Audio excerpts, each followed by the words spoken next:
Oi pessoal, aqui é o Dudu. Vou mostrar pra vocês um pouquinho da neve aqui em casa.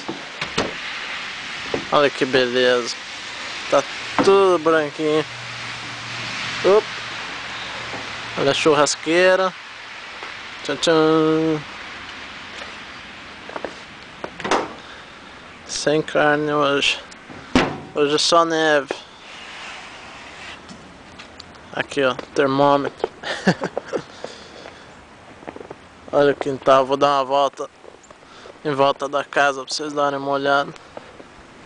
As cadeiras.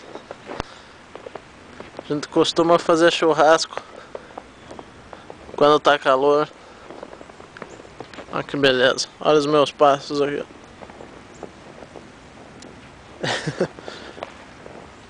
É bonito, mas eu tive que parar de trabalhar porque tá perigoso. Olha os carros na rua. Dá pra escutar o barulho da neve?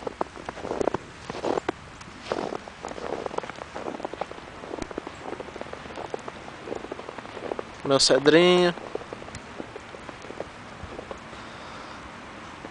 Foquinho da Wendy. Minha caminhonete velha.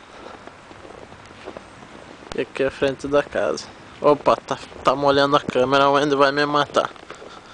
Deixa eu entrar aqui.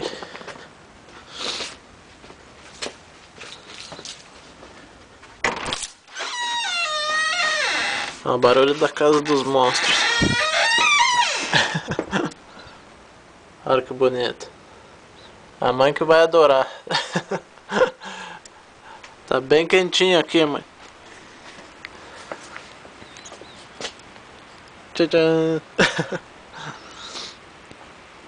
Ah, lá é a casa da mãe da Wendy, ó. Deixa eu ver, pera aí, deixa eu fechar a porta aqui. Ver se dá pra mostrar melhor aqui.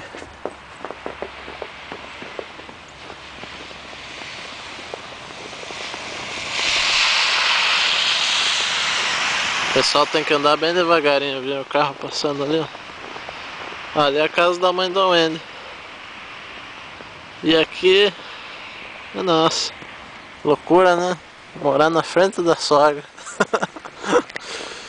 Beleza? Um abraço pra todo mundo. E falamos mais tarde. Beijo.